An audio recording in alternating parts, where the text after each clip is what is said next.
Greetings, everyone. Very warm welcome to all of you attending this webinar series, The City Makers, Responsible Urbanization Through Women's Participation. It is supported by DASRA and Selco Foundation. I am Rajeshwari Gorana. I work in the Education for Sustainable Development sector and have been associated with MHT since 2017. I'll be moderating today's webinar. We have with us Ms. Nirmita Chandrasekhar, Program Manager, Built Environment Selco Foundation, Ms. Adele Montero. Hi, Nirmita. Ms. Adele Montero, Program Lead, India Climate Collaborative. Hi, Adele. Ms. Bhavna Meheria, Program Manager, Mahila Housing Trust. Hello, Bhavna Ben. Ms. Yawi Jin, Head of Access to Cooling, Kigali Cooling Efficiency Program, Climate Works Foundation. Ms. Bijal Brahmbhatt, the Director of MHT, will join in to give a quick introduction of the recently launched book, The City Makers. We'll see videos of Ms. Krishna Ben and Ms. Meena Ben Soni, two gritty women, leaders from the city of Ahmedabad. So that makes it an all-women panel today, and I'm extremely happy. Okay, now it's time to look at the topic. The topic of the webinar, as you all know, is climate change, energy, and urban resilience. Each word in the topic is a word large in scope. They all fit well to talk about many significant things. What comes to my mind is the recent power outage in the city of Texas in USA. You can take the same theme and talk about the power outage there. The words in the topic take a new meaning when we examine them from an urban inequality perspective.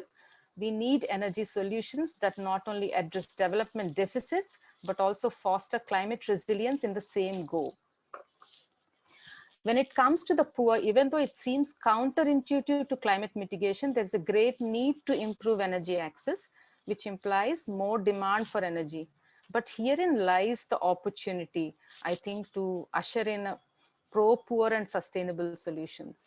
Housing and energy are critical inputs to health, well-being, livelihoods, reducing drudgery, and most importantly, to deal with climate stresses like heat, which we all know has a direct impact on thermal comfort in homes and institutional buildings like schools, hospitals, etc. So you see, energy is an important input in building resilience. Today we have women practitioners panel whose calling is action and facilitating change in poor urban communities. And so once again, I'm happy. So before we move on, let me state the objectives of this webinar for all those who have joined.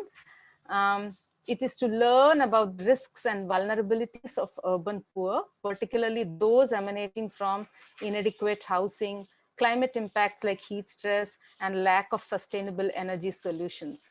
To learn about the solutions on the ground is the second objective. And the third is to highlight the role of civil society, especially philanthropies and foundations, in using grant capital to drive attention to and support scaling and uptake of solutions. Before we begin, some logistics related notes. We will hear all the panelists first and then take questions towards the end. And I invite all of you to type in your questions using the question and answer box. The webinar is being recorded and I hope it is fine with all of you. We also will have social media live updates going, sorry. And this webinar is being broadcast on Facebook. So with this, I'll ask Bijal Ben to tell us about the City Makers book, which she has co-authored. Bijal Ben, may I invite you? Thank you, Rajeshwari. So let me tell you a little bit about Mahila Housing Trust and just in very short about the book. So Mahila Housing Trust has been working for over 25 years for poor women in the informal sector, trying to organize and empower them to improve their habitats and their living and working environment. The mission of MHT is to help them achieve a dignified home, dignified work, and a dignified life. MHT has been working across India in more than 36 cities now on three major domains: habitat development, climate resilience, and participatory governance for poor women, and has impacted almost 2 million lives directly across India. Let me now tell you shortly about the book that MHT has published as a part of our Silver Jubilee celebrations. This book, The City Makers, is actually about poor women in the informal sector who have shaped their cities. On an average, the poor constitute about 40% of the population in our cities, but they are often ignored and overlooked by city authorities, planners, and policymakers. They live in informal settlements, which are often crowded, dense, do not have access to basic facilities, no legal titles, no social security, and therefore very limited access to credit. This book, The City Makers, tells you about stories of women in different cities who, with the support from MHT, have got together collectively and changed their households and their settlements and their cities by participating in the governance processes, influencing the city authorities, and improving habitat-related policies to make them more pro-poor and pro-women. In the context of today's webinar, the book describes the models that MHT has developed on women-led action on climate-induced stresses like heat, water scarcity, flooding, energy, and why it is imperative to undertake actions on all the three fronts, that is mitigation, adaptation, and resilience building of communities for the maximum impact in the domain of climate change. With that, I'll stop and ask Raji to take over.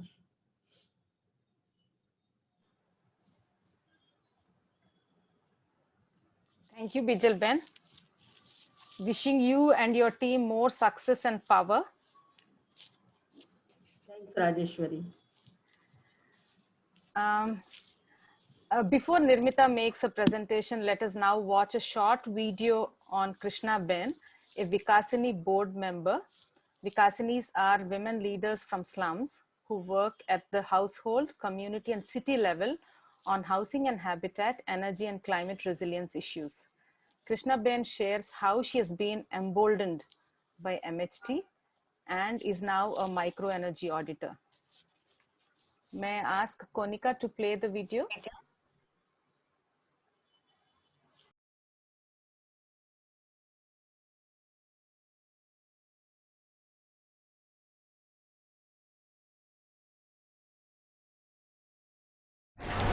નમસ્તે, મારું નામ કૃષ્ણાબેન છે. હું અમદાવાદમાં મેઘાણીનગર વિસ્તાર અને મદ્રાસની 40 ઇસ્લામ વિસ્તારમાં રહું છું અને 20 વર્ષથી મહિલા હાઉસિંગ ટ્રસ્ટમાં હું જોડેલી છું અને હું વિકાસનીમાં બોર્ડ મેમ્બર તરીકે કામ પણ કરું છું. પહેલાં હું શરૂઆતમાં બહાર નીકળતા બહુ મને બીક લાગતી હતી અને ઘરે બેસીને હું ચાંદલા પેકિંગનું કામ કરતી હતી. મને કંઈ બહારનું અનુભવ નહોતું કે બહારની દુનિયા કેવી છે. જ્યારે મહિલા હાઉસિંગ ટ્રસ્ટની બહેનો આવી અને અમારા વિસ્તારમાં મીટિંગ કરી તો પછી મને બહુ સંકોચ લાગતું હતું કે હું કેવી રીતે જાઉં. સંસ્થાની બહેનો કહે એક વખત અમારા ઓફિસ આવીને જો, પણ મને બહુ બીક લાગતું હતું કે હું કોઈ દિવસ બહાર નહીં નીકળી. પછી લોકો પણ મને જોઈને હસતા હતા કે આ બેન કેવી છે. પછી ધીમે ધીમે હું મહિલા હાઉસિંગ ટ્રસ્ટમાં જ્યારે અમારી ટ્રેનિંગો ચાલુ થઈ હું જોડાવા થઈ ગઈ અને હું મારા હસબન્ડથી ચોરીથી આવતી હતી.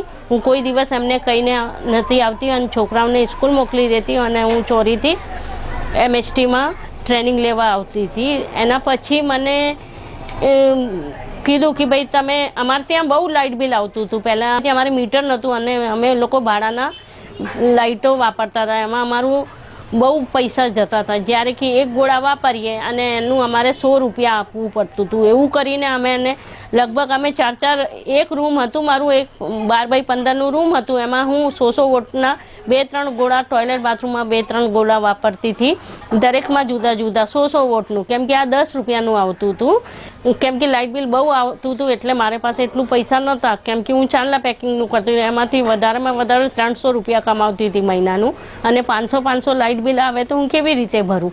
અમે કહ્યું સંસ્થામાં કે અમારે લાઇટ બિલ બહુ આવે છે, તો લોકો અમને સંસ્થામાંથી કહ્યું કે તમને અમે ટ્રેનિંગ આપીશું, એનર્જી ઓડિટરની તાલીમ આપી, અને તાલીમ આપી તો પછી મને કીધું કે ભાઈ તમે જાઓ પહેલાં તમારા ઘરનું ઓડિટ કરો અને પછી બીજા વિસ્તારનું ઓડિટ કરો. પણ જ્યારે મને વોટ મીટર આપ્યું ત્યારે તો મને ઇલેક્ટ્રિકથી એટલું બીક લાગતી હતી કે હું કોઈ દિવસ ગોળા લગાવું તો મને ડર લાગતી હતી કે મને કદાચ શોટ લાગી જાય અને હું મરી જાઉં. પહેલાં મને એવું લાગતું હતું કે આ જે ઇલેક્ટ્રિકનું કામ છે આ પુરુષોય કરી શકે, બહેનો ના કરી શકે. પણ જ્યારે મેં આ ટ્રેનિંગ લીધી પછી મારું આત્મવિશ્વાસ એટલું વધી ગયું કે ના, મારે તો એ જ કામ કરવાનું છે, અને હું ઓડિટ કરવા માંડી અને મોટી મોટી બિલ્ડિંગોમાં ઓડિટ કરવા માંડી છું. અને પહેલાં હું મારા પતિ ઉપર નિર્ભર હતી કે પતિ કમાઈને લાવે તો હું ઘર ચલાવતું હતું. અત્યારે હું મને એટલી આવડત આવી ગઈ કે લોકો બહારથી આવે છે અને મને ઓડિટ કરવા માટે બોલાય છે, એનું મને પૈસા આપે છે અને હું ઓડિટ કરું છું, અને એટલા મને આવક થઈ ગઈ કે હું આત્મનિર્ભર થઈ ગઈ છું કે હું મારા પૈસા કમાઈને પહેલાં હું છાપરામાં રહેતી હતી, અત્યારે હું ફ્લેટમાં રહું છું. અને પછી મારામાં એટલું આત્મવિશ્વાસ થઈ ગયો કે હું પહેલાં ઘરથી બહાર નહીં નીકળતી. અત્યારે એવું સિચ્યુએશન થઈ ગઈ છે કે તમે આ સિટી શું મને ગમે તે સિટીમાં મોકલી દો અને હું એકલી આવી જઈ શકું છું. હું તો શીખી, પણ મને એવું લાગે છે કે મારી બીજી જે બહેનો છે આ પણ એટલી મારે જેટલું શીખે અને આગળ આવે. હું ભોપાલમાં લગભગ 12 થી 15 જેટલી બહેનોને મેં ટ્રેનિંગ આપી છે એનર્જી ઓડિટર તરીકેની. વ્યારામાં મેં 10 બહેનો જેટલી આપી છે, અને લગભગ અત્યાર સુધી હું 15 થી 20 હજાર સુધી ઓડિટ કરી ચૂકી છું. Thanks to Krishna Ben.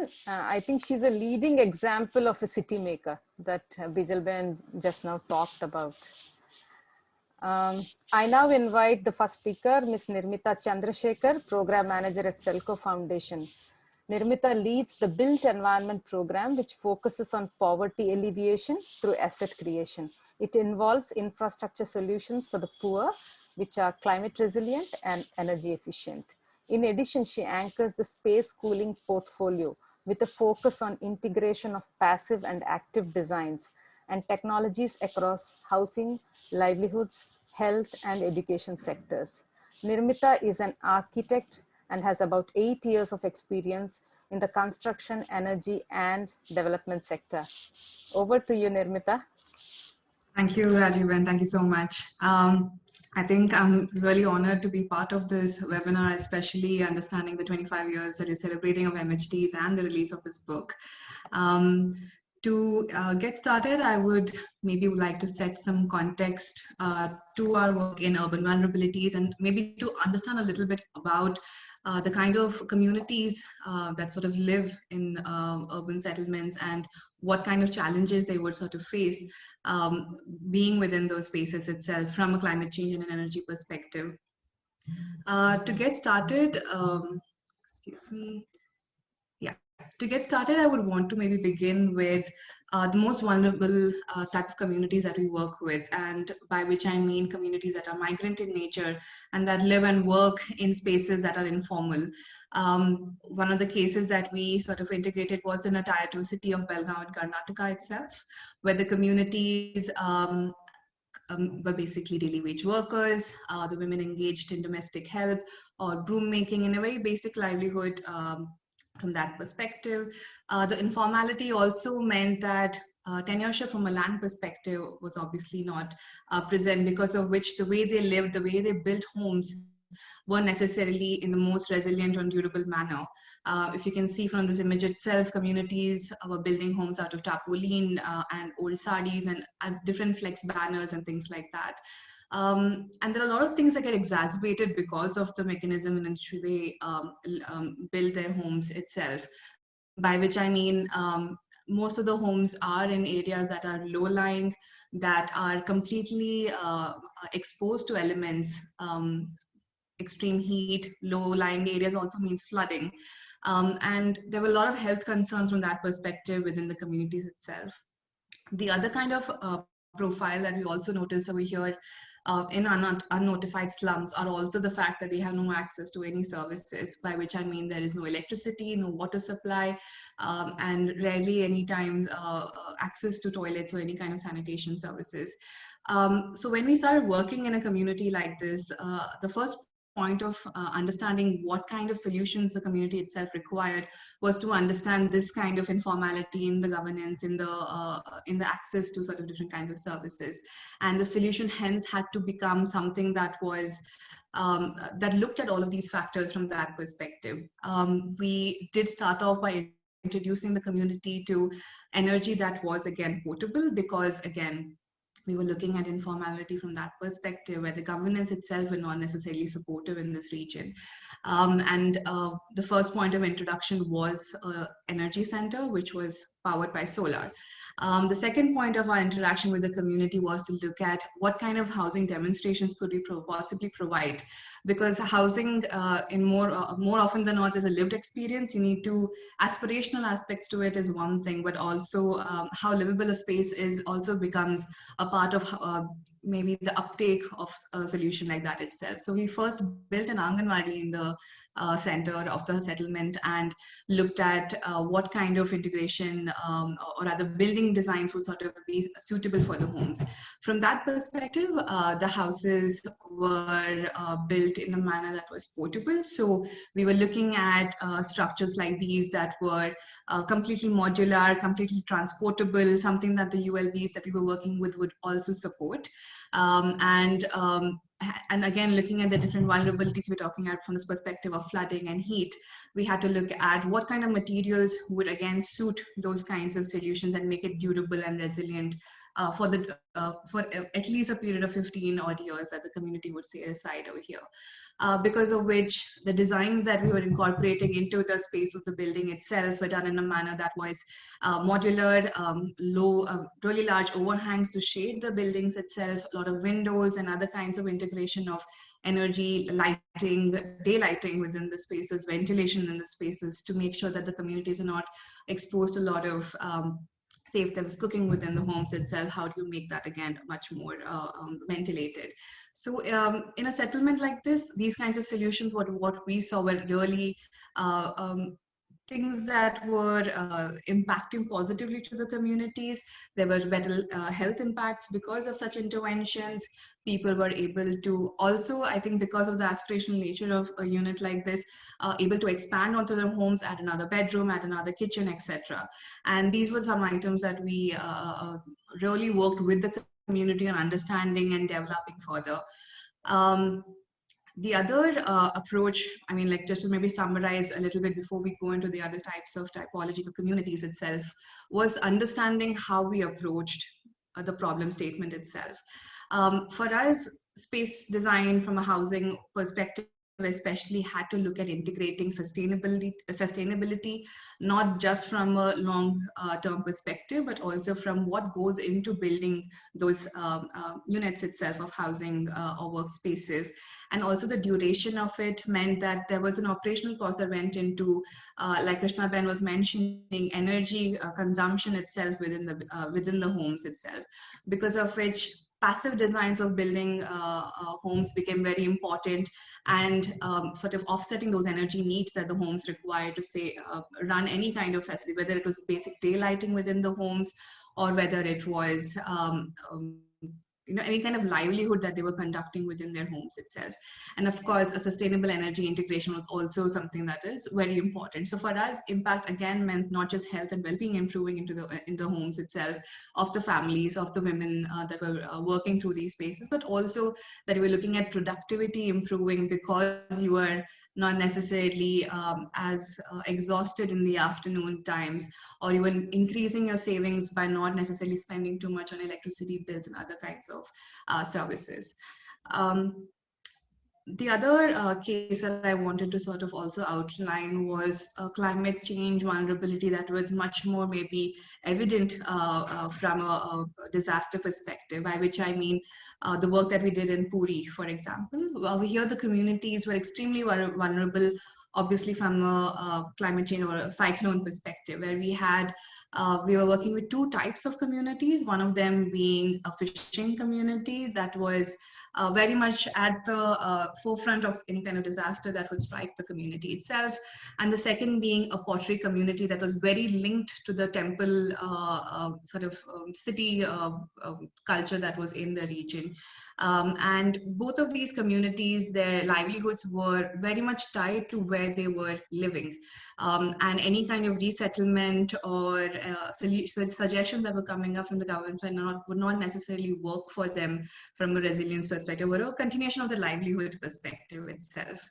The other thing that sort of encouraged us to work in the community was also the support from the Odisha government itself over here, from the Jaga mission perspective of livable habitats, where you could see communities were getting completely devastated because of the recurring cyclones that they were seeing on a yearly, sometimes twice yearly basis, and the density of which we were looking at really small homes of around 200 to 300 square feet, requiring suggestions or solutions that were obviously low cost in convergence with the government's PMAY urban schemes in the region, and of course having a resilience factor to it itself. This is the other community that I was talking about, where the homes are their livelihoods. This is a pottery family, and there's a big settlement again in Puri itself that engages on a day-to-day basis and makes pots for the local temples in the region. And for them, resilience of workspaces of housing also meant a continuity of livelihood itself. We're here in result in not just 3-4 odd months minimum of livelihoods being disrupted, but also energy solutions not being accessible to them would also exacerbate those conditions itself. For us, when it comes to looking at habitats where livelihoods are a big integral part of how people live, how people work, how they conduct themselves on a day-to-day basis, it became very important to also look at how do you make them more productive from the energy perspective, by which I also mean looking at how the kilns were designed in these spaces, how could we make them much more efficient from that perspective, and reduce the kind of, as you can see in this image, the pollution itself that the kilns were creating and resulting in healthcare impacts of the families itself. So suggestions for us from that perspective became looking at the kiln designs that could integrate into the homes, the way the working sheds itself were designed, right? So we were looking at resilience factors becoming a big part of the demonstration of how the houses were built itself, and integrating again aspects of energy efficiency for us, which means improving lighting, daylighting, ventilation within the spaces, and completely offsetting any kind of dependency on any external factors, and making those homes as self-reliant as possible. And these are some of the demonstrations you can see in urban houses that we've looked at from a resilience perspective, and from maybe a cool roof perspective, because heat again in these communities, because of the density, because of the way the houses were structured, were becoming just very difficult to keep cool. So we were looking at demonstrating at an affordable scale for the families different kinds of models of cool roofing itself. We're here with the demonstration of different roofing types. What we're also trying to work is with different kinds of financiers and governance bodies itself, models that are suitable for communities to sort of even uptake technologies that are resilient. Because honestly, the reason why people build for quality homes are predominantly the capital investment that goes into building homes itself. So and decisions like a tarpaulin or an asbestos sheet instead of a good quality cool roofing solution would obviously take a precedent over just completing a home. So the reason we would sort of also build and invest in demonstrations within these communities is also to reiterate what I was saying beginning, which was that homes were not only meant to be aspirational, but the lived quality of them itself had to sort of convince or create demand within the community on why would you need to invest in better technologies, and how, and conducive solutions for those was something that we were also working with the local financiers and local policymakers. The final program or project that I would want to maybe talk about is a solution that we are looking at again in Karnataka. Our intentions over here were again focused very much on the fact that homes were spaces of living for, or rather livelihoods for the families. And just the way they were built were again creating conditions where communities were not able to necessarily be as productive and live a quality of life that they wanted to necessarily live in those families itself. And over here, I think from the tenureship perspective, again, because of the access to titles and land, communities were able to invest in it, but what was not available was a financier that was able to sort of provide them with loans to build better homes. For us, again, it was very important to look at what kind of solutions, similar to the cool roofing that I spoke about before, to be integrated into the family's access to solutions itself. And over here, it was also working with a lot of local financiers and banks and MFIs to create a loan product for the families that was conducive to what they were making on a day-to-day basis.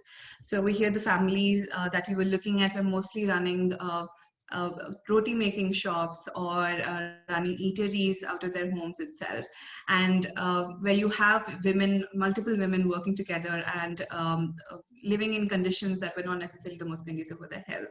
So solutions like this were also something that we wanted to necessarily look at from a cooling perspective to improve just the conditions of life within the communities. I think what I was also trying to say is that from a heat perspective, this is something that we're looking that we're noticing across the country itself. Our work in Karnataka and the south to the east and to the northeast is these are recurring themes that we're noticing from a perspective of just the fact that heat stress was impacting their livelihoods on a day-to-day basis, and having solutions like this that were able to sort of create spaces for the families where they were able to not just in a present situation have a better standard of living, but also look across the board and like see what else could be possible for them itself.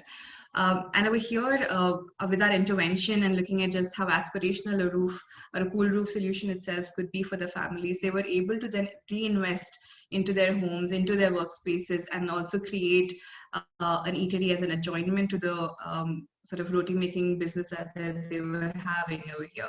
And these kinds of stories and these kinds of what do you call it, solutions itself continuously make us realize that there has to be an approach that we need to bring to the table and keep innovating in the space itself of access to different kinds of building technologies, building designs, and democratizing itself the way we were looking at construction in general for homes and for livelihoods.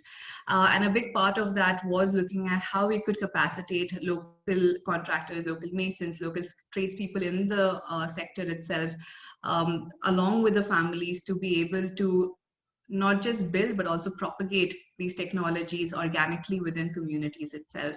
And that became a big part of the work that we were doing across the country also.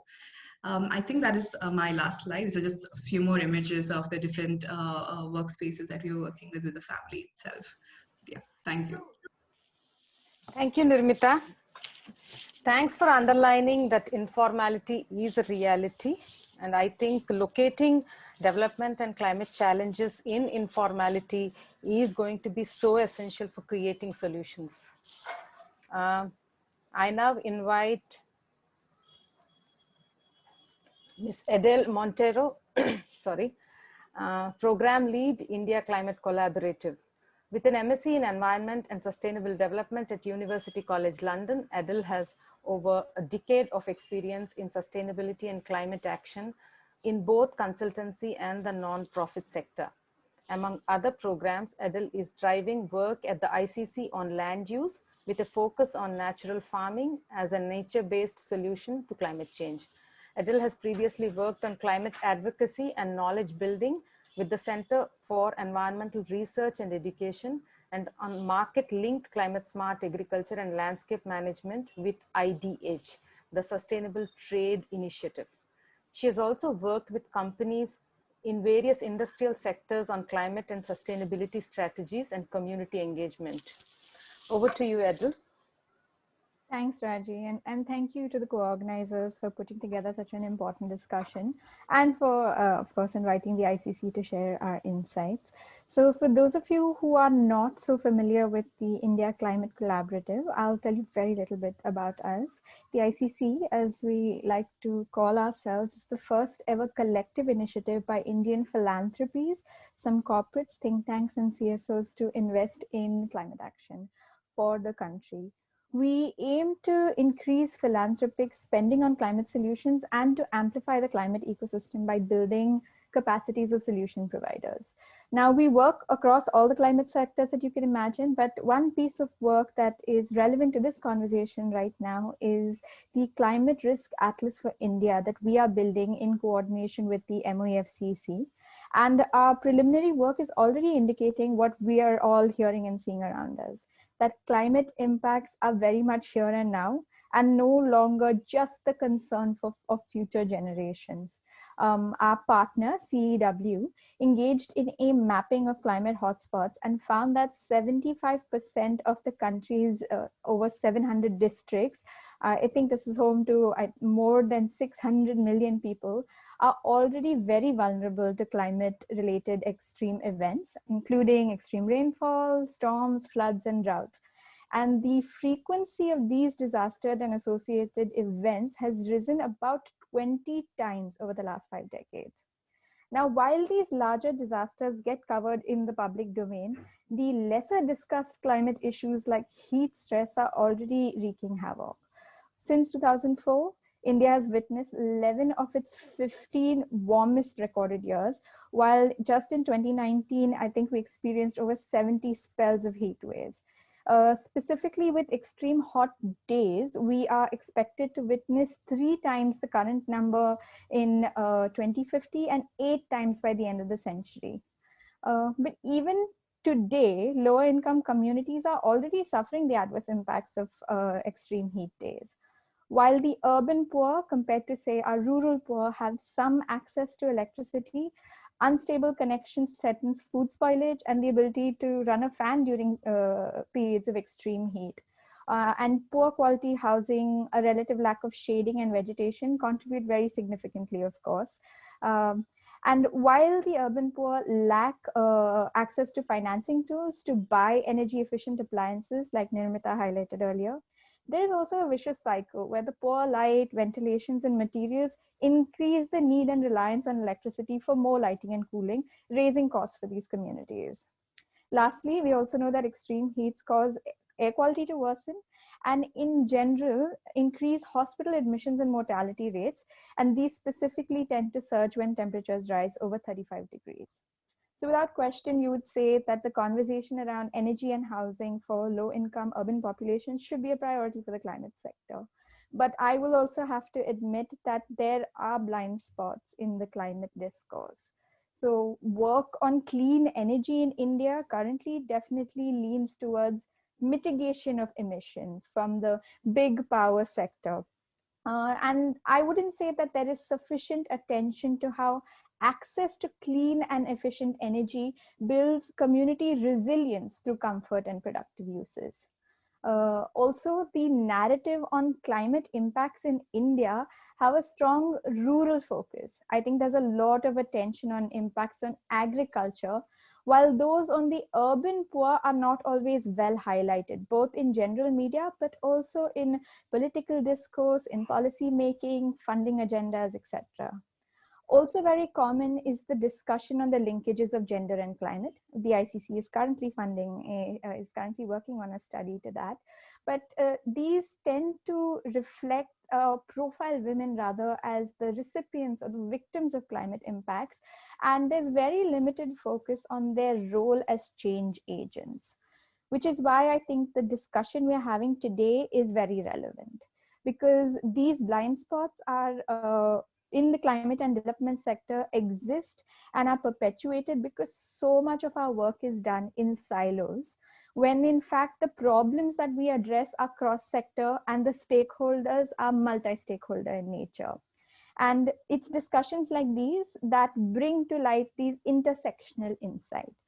The fact that women are key instruments to participative urban planning and can be change agents. That in a warming planet, cooling is a necessity and not a luxury. And that we can bring attention to complex showcasing integrated solutions. And in this case, how financing thermally efficient, comfortable housing reduces vulnerabilities of low-income communities. But the problem is there are many climate and development priorities. All of them are urgent and not always enough funding to solve all of them. Keeping this in mind, it's actually our responsibility to ensure that these different types of funding available are used optimally and in a coordinated manner. For example, public money or fiscal strategies can be used to subsidize the incremental cost of materials and designs needed to ensure energy efficiency and thermal comfort requirements. If not addressed through those means, the burdens of extra cost will very likely fall on the beneficiaries who cannot afford them.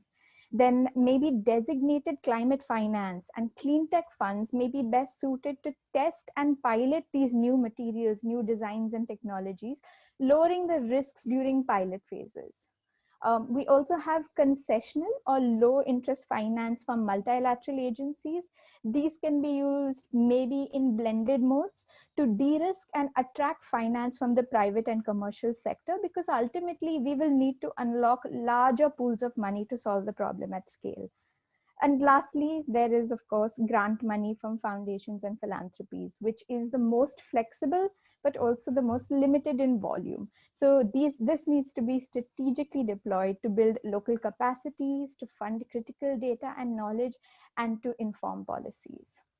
I think one important thing that we keep in mind at the ICC as well is that these solutions that are out there need to be designed keeping scale in mind. And here, I think there's a role for NGOs and foundations to coordinate. So as most of you know, in India, there is no shortage of good solutions and idea, no shortage of strong mobilized communities, some of whom we'll be seeing today in the videos, and very inspiring grassroots organizations. But what doesn't always happen is the scaling of these stories and ideas. And I think some of that has to do with the lack of an enabling environment. So you to take a good idea from niche to norm, which means from pilot to scale, what you need is supportive policies, you need an enabling finance architecture, you need to test scalable business or operational models, and even build institutional capacities.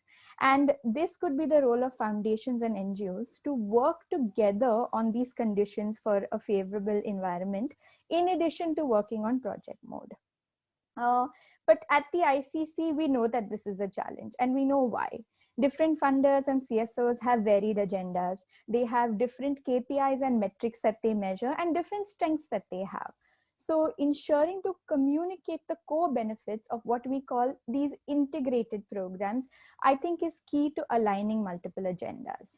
There is obviously a strong development incentive to provide better living conditions for low-income populations. Studies have shown almost 3 times improvement in, I think, full-time employment, and also school dropout rates are known to fall. Given these metrics, there's definitely a role for utilizing CSR funds for these outcomes. On the energy and emission side of the story, large-scale construction of affordable housing we know will add to energy consumption. And so informing the clean and efficient energy mandate of this sector will help avoid long-term technological lock-ins. This would, I think, mostly be aligned with the goals of climate finance sector to look into the clean energy transition of even the low-income housing sector. And additionally, we know that energy demand in built environments can be cut down by even up to 40% when you design for efficiency in new constructions. This can help reduce electricity requirement and also ensure savings of electricity bills for communities. So here maybe there is a place for demand side and interventions through public-private partnerships, or even the use of concessional finance to work with the local banking institutions that again Nimita had mentioned.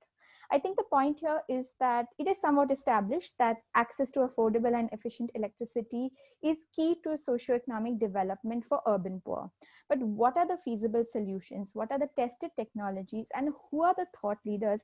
I don't think this is necessarily mainstream knowledge. So I think discussions like these are critical. And I look forward to learning more from my co-panelists and taking this back to my network as well. So thank you very much. Thank you. Thanks for highlighting that it is time to focus on urban poor with the same will and rigor as we do to the rural, and stressing that, you know, we need flexible funds to create solutions. And I really liked your phrase, niche to norm. Pathways have to be established by all the stakeholders. I mean, everyone has to work together to make any solution move from niche to the norm. I think that is the key to all of this. Thanks so much.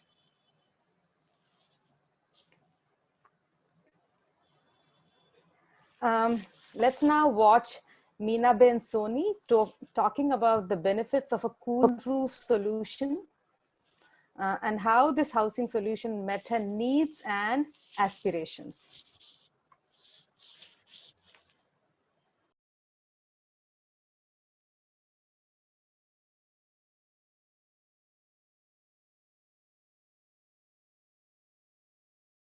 नमस्ते, मैं मीना सोनी। मैं सिलाई कामदार बहन हूँ और 20 साल से मैं विश्वासनगर में रहती हूँ। मेरे यहाँ पहले झुपड़पट्टी थी। झुपड़पट्टी में कोई सुविधाएं नहीं थी। वो सुविधाएं लाने के लिए हमको लोगों ने कई बार उल्लू बनाया और पैसा लेके चले गए। फिर हमको भरोसा नहीं आता था तो और हमको हर तरह से तकलीफ़ें उठानी पड़ती थी। और लोग बस्ती में आते जाते हैं तो भी नाक मुंह बंद करके जाते हैं, तो बोले कितने गंदे लोग हैं। फिर इसमें एमएसटी आई 2001 में। तो एमएसटी आई तो हमको मीटिंग करते थे तो हमने वो लोगों ने उनको जैसे तैसे करके भगा ही दिया। तो फिर भी वो लोग दोबारा आने लगे। तब इन लोगों ने बोला हमको 1 रुपया नहीं चाहिए आपका, पर आप हमारे साथ जुड़ो, वैसा शब्द बोला। तब फिर मैं बोली कि चलो मैं जुड़ती हूँ, पहले मेरे को कॉरपोरेशन और काउंसिलर की मीटिंग करवाओ। फिर इन्हीं ने एमएसटी में मीटिंग करवाई और वो मीटिंग में मैं गई। तब मेरे को सब अच्छा लगा कि मीटिंग में सब बातें सुनी, जानकारी ली, तरह तरह की फाइलें चलाने की। तो उस तरह से हम लोगों ने फाइल भी चलाई और ट्रेनिंग भी लेने लगी। तब वो ट्रेनिंग में बाद में हमारे यहाँ पे 2003 में हमको 7 सुविधाएं मिली परिवर्तन योजना के अंतर्गत। तो वो सुविधाएं मिली। उसके बाद हमारा विस्तार, जैसे सोसाइटी लोग नाक बंद करके जाते थे ना, अब खुश होके जाते हैं। और फिर बाद में हमारे यहाँ सीएजी मंडल बनाया और सीएजी मंडल में मेरे को प्रमुख बनाया।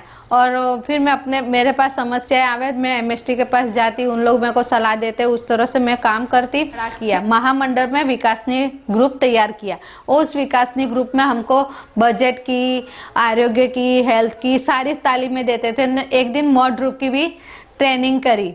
तो मॉडरूप की ट्रेनिंग में जैसे मॉडरूप की ट्रेनिंग लेते थे हम लोग। तो फिर हमने बोला, फिर मेरे घर में भी यही सब समस्या है कि मेरे पतरे का मकान है, बरसात में भी मेरे को ज़्यादा खर्चा होता है और बरसात में क्या करना पड़ता है कि जैसे कटोरी, कढ़ाई और गिलास ऐसे रखते थे, जहाँ पानी टपकता था ना उस तरह से हम लोग रखते थे। और फिर गर्मी में अपने पूरा रखते थे, घर में कंतान बिछा के और फिर पानी भरते थे। तो मेरे घर में बोलते हैं ना, मेरे मिस्टर को अस्थमा के लिए उनको बहुत तकलीफ पड़ती थी और मेरे को बार बार उनको एडमिट कराने पड़ता था दवाखाने में। तो अब मैं बोली कि ये मॉडरूप की, जैसे मैंने जब जानकारी ली तब मैंने उनको बोला, मैंने कहा ये ज़्यादा खर्चा है तो मैं कैसे करूँ, क्योंकि दावा भराने के घर की परिस्थिति ऐसी, दावा भराने का पैसा नहीं है, तो ठंडक तो इससे कैसे होएगी।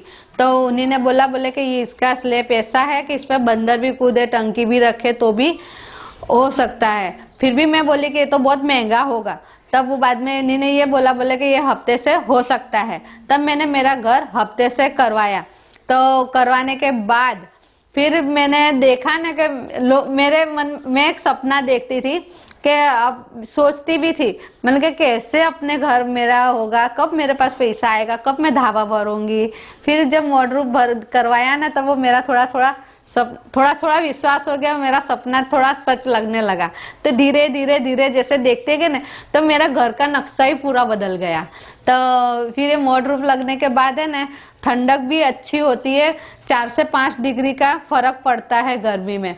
और फिर मेरे जो कूलर लगाती थी, वो कूलर भी नहीं लगाना पड़ता है, मैं मिस्टर आराम से वो उनका जो बार बार गर्मी की वजह से जो जाते थे दवाखाने में एडमिट होते थे, वो अब नहीं होते हैं। कभी काल जब ज्यादा एकदम हो जाता है तो भी जो दवाई लेके आते तो भी ठीक हो जाता, अपन एडमिट नहीं होते अब। उसकी सबसे ज्यादा मेरे को खुशी है। और मेरे दोनों बच्चे भी व्यवस्थित पढ़ते थे। मेरे बच्चों को लेके है ना, जब पहले मैं जाती थी झाड़ के नीचे बैठने, अब मेरे घर में लोगों के बच्चे आके पढ़ते गर्मी में। तो बोलते कि मीना दीदी के घर तो बहुत ठंडक है, चलो उधर ही चलते हैं।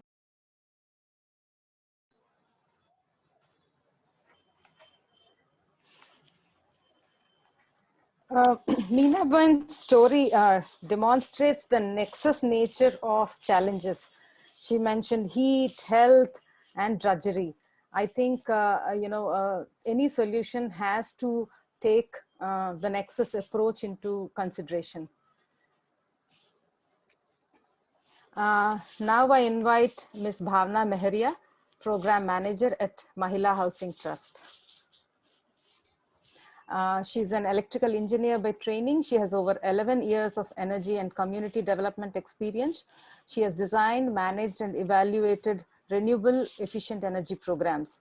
She has managed a grid electrification program in partnership with the private sector, the Ahmedabad Electricity Company, which has enabled legal electrification on all poor households in Ahmedabad, which has been showcased as a world best practice by USAID. She has experience in a range of community energy programs, including grid electrification, renewable energy, energy auditing, and developing energy efficient entrepreneurs. She has also conducted evaluations and assessment for community energy programs across states of India. Over to you, Bhavna Ben. Thank you, Rajiban. Hi, I am Bhavna Meharia from MHD. I will be talking about our work on climate change and resilience. I am going to share my screen.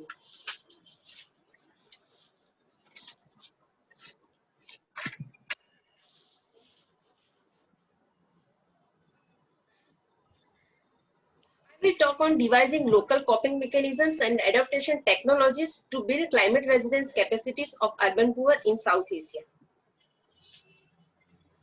Climate change terminology had both shocks and stresses. While we do work with shocks like earthquake, tsunami, we do not work on long-term stresses which are slow onset but potent disaster. This is also necessary.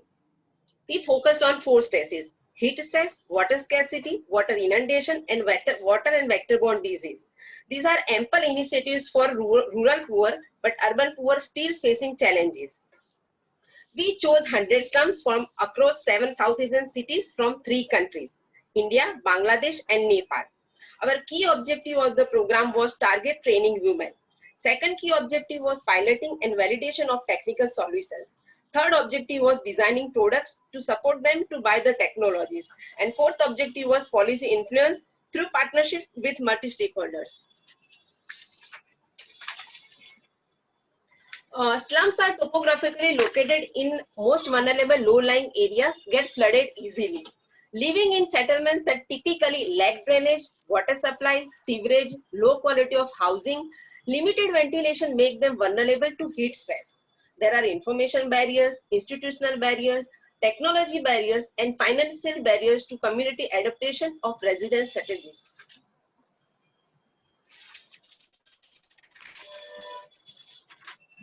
When we started working, for most of the women, climate change was act of God. So we made innovative and interactive participatory games to explain climate change. Especially for capacity building, we made innovative participatory games like Snake and Ladder, Histogram, Moser Framework, Impact Matrix, etc. The idea was to demystify the science behind climate change. For example, to explain the system thinking approach in climate change, we have taken example of water cycle. Interconnections like runoff, groundwater, evaporation, we mapped on cards. The cards were put on the ropes. If one card was pulled, all the other cards were affected. That is how we explain system thinking approach to poor women. Our poor women are now trained to check their water quality in a scientific way. During monsoon, when water gets smelly or choked up with drainage line, they immediately inform their community that do not drink water without boiling or use chlorine tablets. Adolescent girls designated as child doctors were trained for vector surveillance. They are now educated about mosquito-borne disease and preventive methods. To address vector-borne disease, now our community water storage practices has been changed. Now they cover their stored water and every 2-3 days they refill water. During the project, we demonstrated some of the innovative roofing solutions. We also introduced the modular roof from pearl materials. We made a demonstration unit in Meenaben's house. Meenaben was trained to read the temperature logger in her house and then compare it with the reading of meteorological department. She realized her house was cooler by 5 to 6 degrees Celsius. MST then introduced a financial product for the women, using which more than 150 households have now taken loans and installed modular roof in their houses. Solar reflective white paint is the most affordable solution to address heat stress. Meenaben Puri is a home-based worker. Her occupation is teaching. Because of having teen seats, due to more heat, she was not able to work in the afternoon from 2 to 5 p.m. Her work efficiency was getting down and it was impacting on her income. But now because of applying solar reflective white paint, she can work full day easily. More than 1,25,000 people from 27,227 households in 107 slums across 6 other South Asian cities were benefited with project. 8,165 women demonstrated knowledge-seeking behavior. 3,338 poor families across 6 other cities invested in climate solutions. MST now has an MOU with City of Bhopal to address vector-borne disease. At city level, poor women now treated as a partner rather than beneficiaries. MST then took up a phase 2 of the program where a longitudinal study of the women was undertaken to look at the impact. Some of the impacts are like, Vikasini, our women leader, have made significant contribution at the policy level by formulating monsoon action plan and heat action plan with the city of Ahmedabad. 96.75% of respondents recognizing the climate change is man-made. 8% of the people introduced to the concept have adopted green roof technologies. Behavioral change is adopted by the community members. Installation of sprinkler taps has increased tenfold. Cleanliness is being taken seriously as awareness of vector-borne disease has increased. There is interlink between the building of social capital and the development of community-led climate-resistant solutions. MST is also working on energy solutions. Heat stress, and has integrated it with built environment and livelihoods. There is no possibility to create a window in urban slum walls because it's covered by common or shared walls. We prefer to provide airlight ventilation for the tin sheet or asbestos sheet roof. It's easy to install, and by getting natural light, their indoor temperature also reduced up to 2 to 3 degrees Celsius, and their electricity bill can be reduced up to 150 to 300 rupees per month. While providing housing finance, MST also provides advice on ventilation and air circulation for introducing passive cooling design and solutions. MST has also worked with SAPT University on applying the Energy Conservation Building Code for low-income housing. For thermal comfort or reducing heat and hence energy consumption, the RETV value of a building need to be less than 50. It is a technical value. I am not going into the details. This can be also be done using passive cooling solutions. Parameters that impact RETV of a building is direction of wall openings, shading of openings, types of glasses used in building, windows to wall ratio, and walling material and construction. MST advised the government and real estate developer for the housing for all mission in this regard. Thank you. Thank you, Bhavna Ben. I think when you said demystifying the science of climate change was done as part of the project, I think that's very important, because that is what will enable poor to work as partners and rather than be seen as beneficiaries. Thank you so much. We'll now move on to the next speaker. The final speaker for the day is Ms. Xiaohui Jin, Head of Access to Cooling, Kigali Cooling Efficiency Program, Climate Works Foundation. She joins us from the US, and it's a very early hour for her. She oversees a global grant portfolio that supports awareness raising initiatives, demonstration projects, applied research and advocacy, with the aim to elevate access to efficient climate-friendly cooling as a development priority and avoid a lock-in of high carbon technologies. Prior to Climate Works, Xiaohui was a program associate at the Asia Foundation, where she supported the foundation's annual planning and budget process and researched on international development aids to advanced middle-income countries in Asia. Xiaohui holds a Master of Development Practice degree from UC Berkeley's College of Natural Resources and a BA in English Literature from Shantou University in China. And over to you, Xiaohui, and I hope I pronounced your name right. Thank you so much, Raj, for your kind introduction. And I also want to thank our fellow panelists for the great presentation. As you know, it's a little early right now in San Francisco, but the wonderful presentation certainly kept me wide awake and feeling very inspired. Thank you. Let me just, please bear with me as I set up the slides.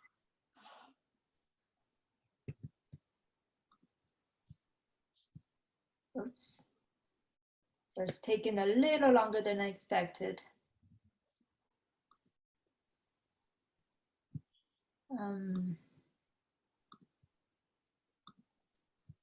right, there we go. Still a little early. Even my laptop is giving up on me.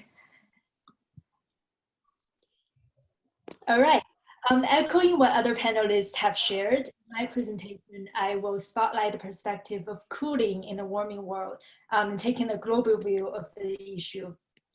Not just in India, but everywhere around the world, we continue to see more headlines of record-breaking temperatures, extreme heat, and longer summer sessions.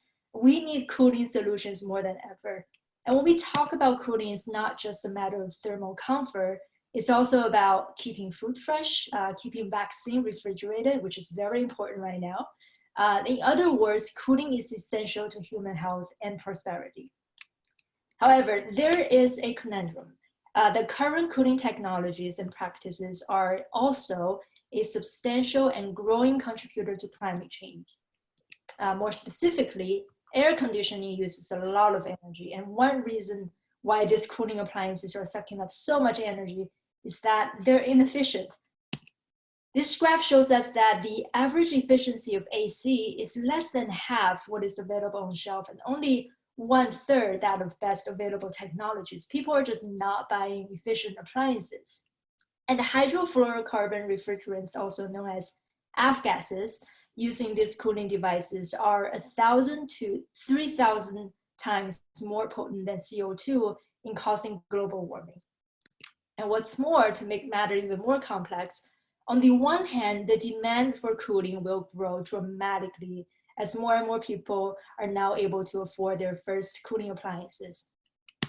On the other hand, however, globally, more than 1.1 billion people are still at significant risk from lack of access to cooling and making it more difficult for people to escape poverty, maintain fresh food, keep healthy, and keep economic productivity.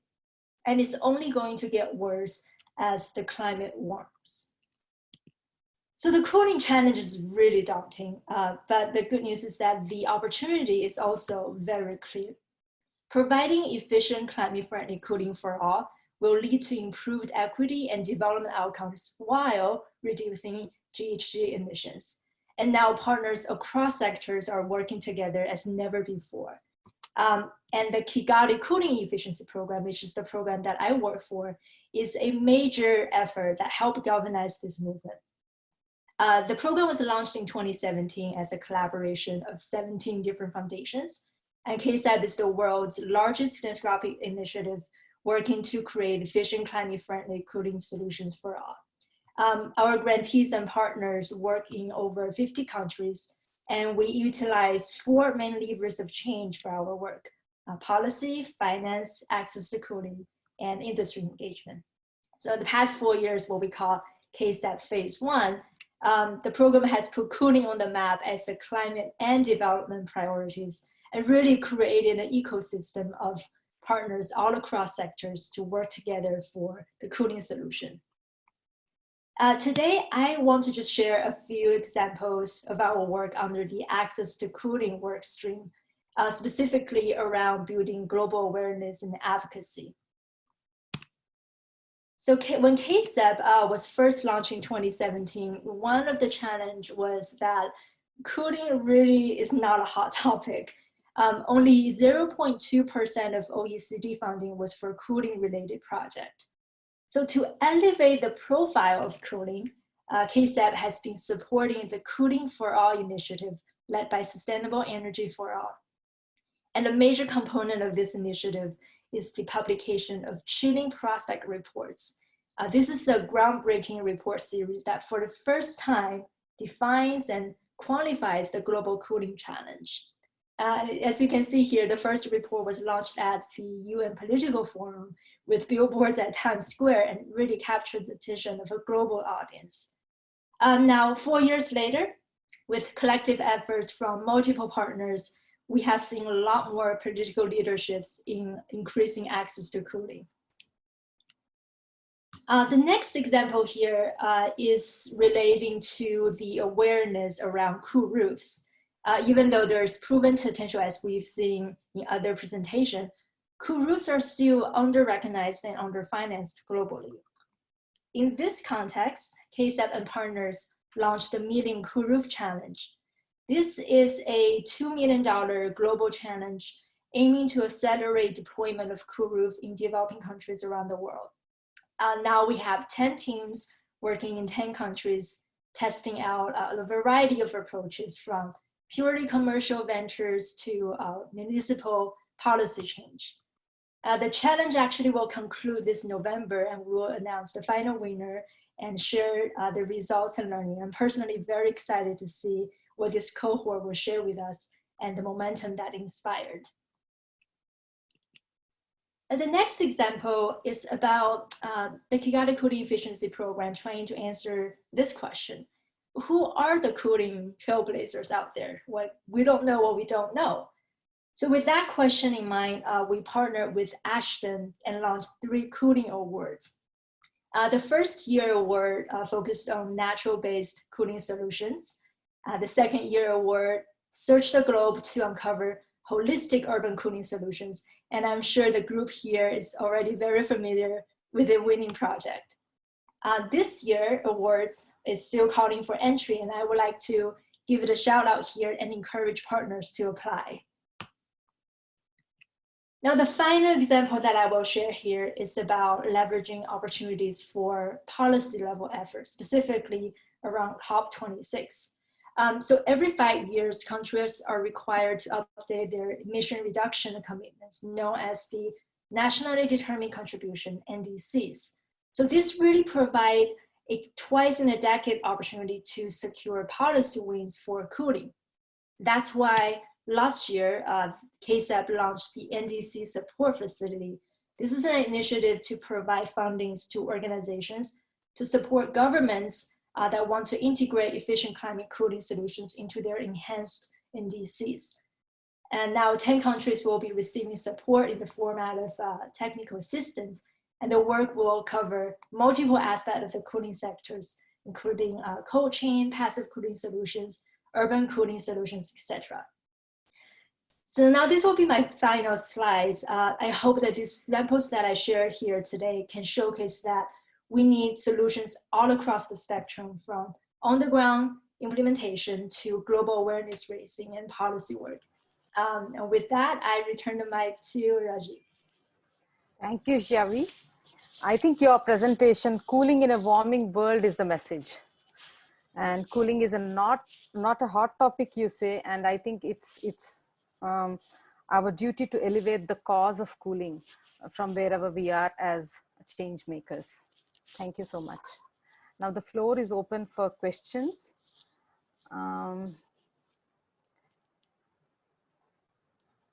I think Nirmita, there are some questions for you. We'll go with the first one.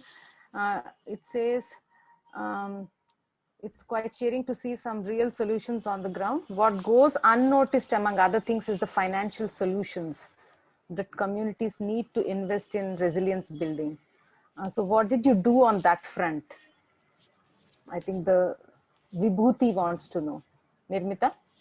So financing is a constant challenge. So whether we're looking at any kind of informality from a land ownership perspective, or even from a permanence perspective, because whether it is building technologies or construction technologies in the space of cooling or in resilience building to any kind of climate stress, it is a high capital investment.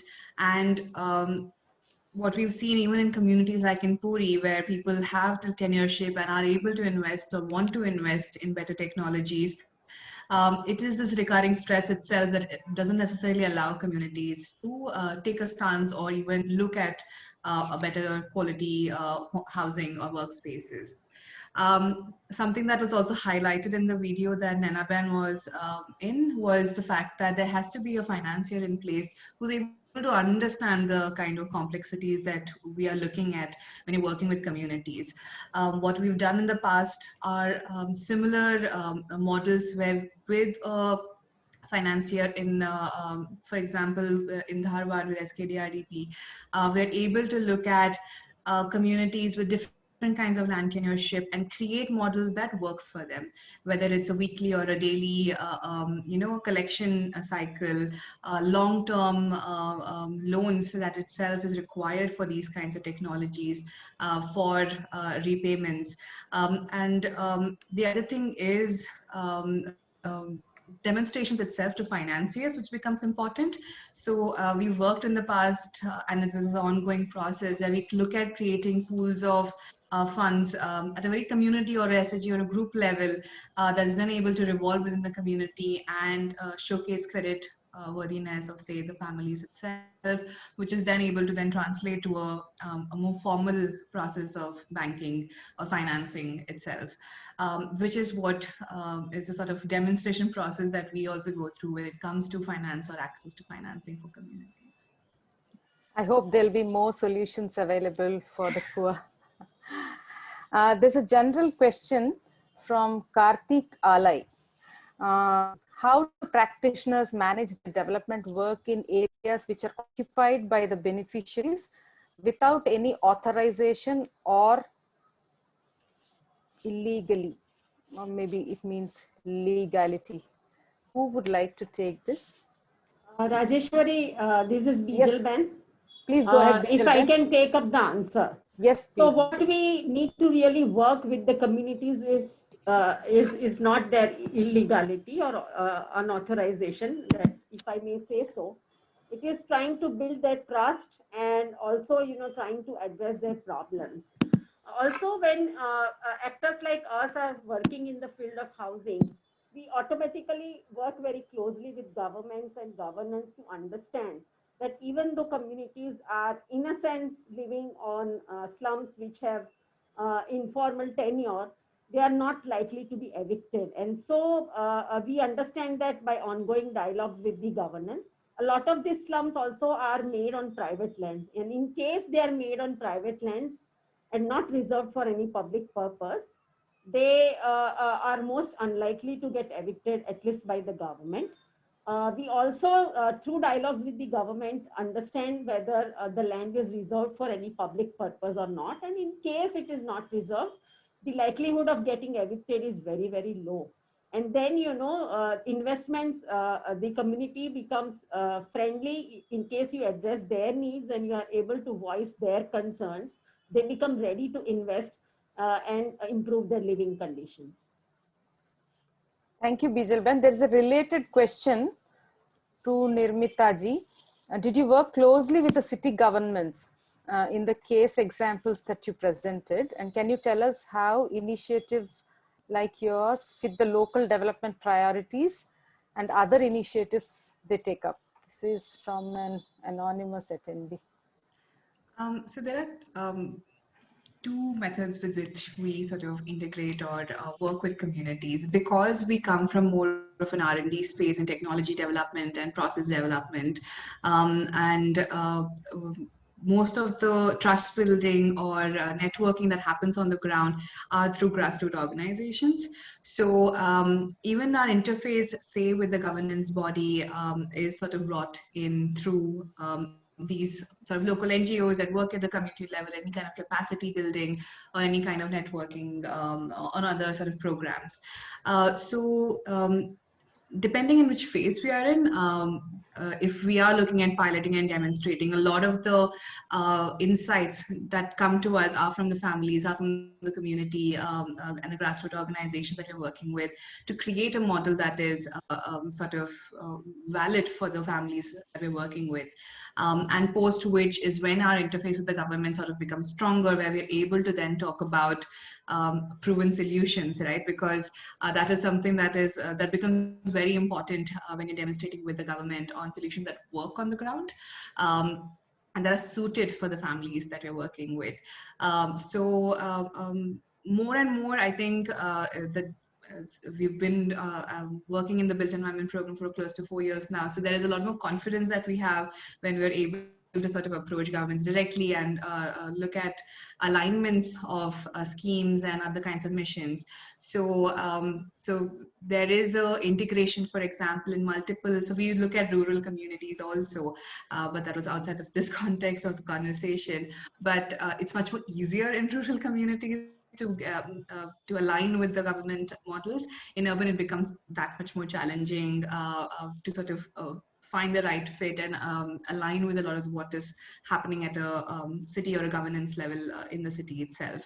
But that being said, our work in Puri has taken a lot of traction, where we're able to sort of work with the local development authorities and leverage monies and subsidies for the communities that sort of relieves their access, rather creates situations that allows them to access technologies that are much more resilient, much more easily through those subsidies itself. So yeah, that is more or less how we work on it.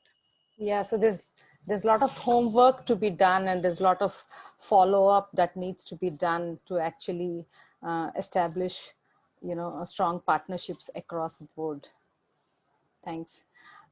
This question is for Edil from Sudha. Given the focus on multi-stakeholder and cross-sector action required to meet climate goals, especially with reference to climate vulnerabilities, how can we ensure collaboration in such interventions?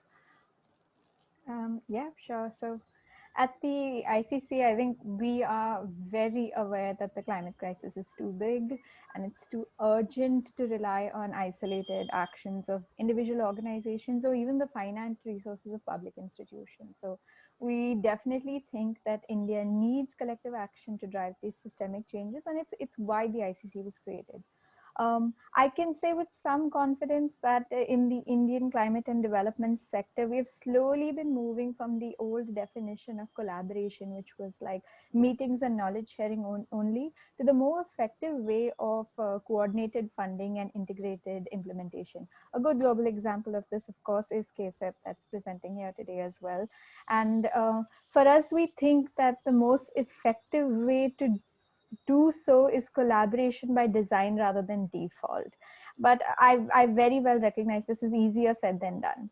We know from members in our network who are foundations and philanthropies that there is a desire to do so, but not always the time for individual organizations who caught up in their ongoing project work. So therefore, there is a need identified for a specific entity that takes on the mandate of coordination. So this could be anchor funders, the lead implementing organization, or also collaborators, networks, etc. And honestly, there is so much to gain from cross-learning as well. In all the sectors that we work in, the most sustainable choice is always the one that's more expensive upfront, but eventually delivers considerably more economic and social returns. So whether it is clean energy cold chains for agri-produce, low emission technologies and air quality, electric or low emission vehicles, even sustainable cultivation practices, each of these are currently on a similar pathway that this sector is on, and have also required these systemic interventions to become mainstream. So I feel like there's also a lot that these different sectors can learn from each other. How did you tackle financing challenges? How did you overcome policy obstacles and make them in your favor? How did you bring sector actors together? Because it's always the same problem applied to a different context. I also think there's value from identifying the varied strengths of different actor groups. How NGOs can effectively mobilize communities, demonstrated really well today. Maybe how think tanks can provide the technical advisory to policymakers, which is very much their skill set.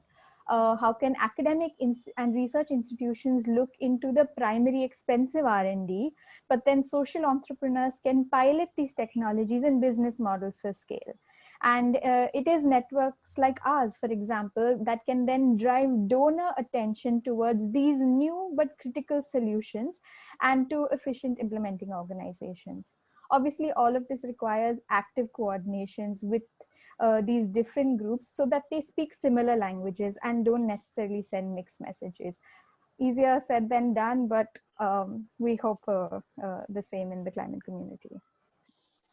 Edil, I think your answer now answers two other questions as well, but if there's anything else that you would want to add to them, I'm reading out the questions. Mm-hmm. What is the specific role of collaborative networks in elevating under-recognized climate solutions in India? And there's another one, given the scale of change required, how do we leverage multiple actors and optimize resources to solve the climate crisis? Is there anything that you would want to add? I thought your answer just now was quite helpful. Yeah, I'm happy to come back to this if there's time later, and some thoughts on leveraging finance through coordination, but there are other panelists who haven't spoken yet. Okay, there's a question for Bhavna Ben. You've done much work in raising climate awareness in communities. What are some of the impacts that you can attribute to your work with communities? There are several impacts of the program as seen in the presentation. I would consider the policy influence on heat action plan and women being able to participate in the policy making as the greatest impact. Actually, when Ahmedabad Municipal Corporation was preparing the heat action plan 2017, the AMC Health Department officers and Indian Institute of Public Health Gandhinagar interacted with our Vikasinis to understand that what type of solutions can be easily adopted by the communities. And based on that discussion, solar reflective white paint was included in heat action plan as one of the solutions. After that, IIPAG, Natural Resource Defense Council, MSD and AMC has prepared a draft cool roof policy, and in the near future it will be finalized and implementation will start soon. Thanks, Bhavna Ben. There's another question for you from Melissa Bedinger. Who developed the Snakes and Ladders game and how did they go about this? I think that's the first one. And the second one, I'm very interested in what makes an effective climate narrative. And 97% of people understanding climate change is a fantastic outcome. Rajeshwari, can I take that question, please? Yes, please, Bijal Ben. So the Snakes and Ladders game actually is a very common game. It's played in India, all across India. That was adapted for climate change by MHT in consultation by talking with the women. But we also did have two experts with us. One was a climate change expert and the other was a communication expert. And so we, in tandem with the women, then designed the climate, adapted the climate change for the snakes and, or rather adapted the snake and ladder game for the climate change problem. Just to say that, when we went, what makes an effective climate narrative, at least for our poor women, when we went and talked to them, climate change was merely God back. So they did not understand it. They thought that whatever is happening, the unprecedented increase in heat or untimely rains or flooding is happening because it's God's act. And they did not completely understand it. So we had to deploy, as Bhavna Ben showed, various tools which were scientifically demystified by us. Actually, science was demystified for them. And what really interested them, because our women tend to think very, very short term. They are worried about their next meal, yeah? So forget about climate change. But what really got them interested into the whole problem was the fact that they were very clear that they did not want their children to lead the kind of life that they were living. And when they understood that it will be a worse life because of climate change, increasingly flooding is going to happen. The heat is going to increase so much that productivity is going to be impacted very heavily. And these are all the people who are mostly working out of doors, informal work without any protection. That really got them interested, and they started participating and investing into climate change solutions and trying to understand what scientifically climate change was. And at the end of the longitudinal study, as Bhavna Ben showed you, 97% of the respondents said that now they understand climate change scientifically. That was a very big challenge for us. Thank you, Bijal Ben. Now we have a question for Xiaoyi. Can you tell us about cooling action plan? I think this webinar has been about action plans. We heard about heat action plan, monsoon action plan, and now it is cooling action plan. Xiaoyi? Thanks, Raji. That is actually a great reminder for me to first acknowledge that India is among one of the first countries to draft and adopt a national cooling action plan. So congratulations on that effort. So the cooling action plan is essentially a policy tool that allows the government to look at cooling demand and needs in a specific country context, and able to prioritize the sub-cooling sectors, and also identify pathway for specific sectors to reach the goal to provide climate-friendly, efficient cooling for all. The reason that is so important is because cooling really touches upon a lot of sectors. It can be about health, agriculture, environment, etc. And it involves multiple stakeholders from the government entities. So without a cooling action planning development process, it's easy to attack the issue from one angle, but not necessarily involve other stakeholders that could complement the effort. Another reason that is so important is also providing opportunities for national government to harmonize cooling strategies with other climate policies, such as the Kigali Amendment on F-gas transition, and also the national determined contribution, etc. So this is really a chance to coordinate efforts on many different fronts, which is also addressing the question that raised earlier about the effort that's needed to really looking at climate change as a holistic kind of effort that needs multiple stakeholders to work on the same issue. I hope that answered the question a little bit.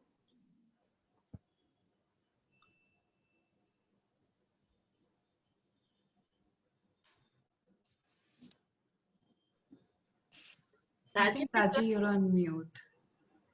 Sorry, guys. This is a question from Professor Michael Elliott. For those who work in communities, can you describe how the COVID pandemic has affected the delivery of climate resilience projects to the urban poor? Rajeshwari, I'll take that question, and probably Nirmita, if you want to add later on. So, And Professor, yeah, I would consider the current COVID pandemic as both a shock. It's not a climate related event, but it's both a shock and the long-term stress now. We've all understood that.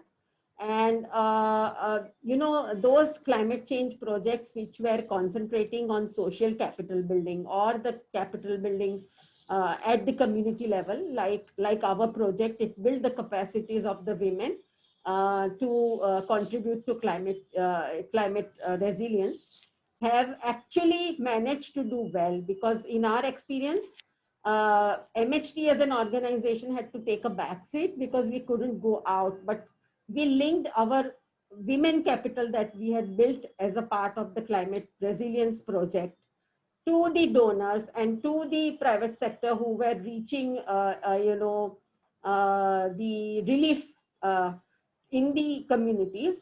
And they were really able to do it well because of the kind of capacities that were built, or resilience capacities that were instilled into the communities as a part of the climate change project. So probably that helped quite a lot. So this is a different kind of resilience, but it really did help. And I think the only thing that I wanted to maybe add to what Bijal Pen maybe said was also the fact that the pandemic and especially the lockdown was such a shock in the way that it changed the way that we were also approaching programs and projects and our work with community itself. Our focus on resilient workspaces and resilient livelihoods itself manifolded in a different manner in the months of October, November, where we started focusing a lot more on how do we sort of look at diversification and working with women in the communities that we were on livelihood programs itself, on making them much more resilient for future shocks like this. And the other thing that also maybe made us feel a little sure that we were going on the right track was also the fact that the communities that we had worked with from a housing perspective were a little more, especially because we went into the summer and the monsoon months immediately when the pandemic hit India, was also the success of those homes and those families was something that really helped us reinforce what work we're doing, how we were engaging sort of with communities itself. So yeah, those are just two things that affected our work with community. But again, I mean, the impacts of what happened during the lockdown is still something that is resonating in all of the families that we work with in a negative manner. But Yeah, agree, Nirmita. To the other panelists, do you want to add something from your experience of working with NGOs and other networks? No, I just wanted to add a reflection. It was so interesting to hear, because these are discussions that we're having as well, that sometimes when we talk about resilience and adaptation, there's such a leaning towards technocratic work, technologies, infrastructure solutions, but social capital and mobilization, the engine to drive all of that is so much missing from all of these grant programs sometimes. So this is a great reminder that they're as important, and it builds resilience not just to one shock like climate, but any kind of shock, because that's just your institutional backing. We have seen that with a lot of our grantees and donor partners as well. So, but it was a great reminder that that's something that we need to keep in mind. Well said, Adil. I think solutions have to be socio-technical in nature. They just cannot be technical. And Javi, do you want to add something? Yeah, I'm sure. And I actually feel other panelists have covered a lot of their valuable points. So I yield this time back to you, Raji. Okay, thank you. So with this, we come to an end to the 4th webinar in the series of 6 marking the Silver Jubilee celebrations. Thank you all the panelists. I would like to also thank your organizations, for, sharing, letting you share your learnings and also your work. For Javi, it's quite early, and thanks for waking up and sharing all that you had here. For the rest of the panelists also, it's been quite a busy day for you, and you're working beyond your work day, and I think I should commend you on that. I think one last round of thanks are due to the MHT team, who worked really diligently in putting all of this together. Thanks to you all. And to all the attendees, thanks so much from wherever you've joined. We have really had good numbers and quite good questions. So with this, we come to an end. Thank you, everyone. I think we are on time. Thank you, Rajeshwari. Yeah, dot on time. Thanks so much. Thank you, Rajeshwari. Thank you, Please do Bijal, join and- in for the rest of the webinars as they will be posted by MHT team. Great. Thanks so much. Thank you. Bye.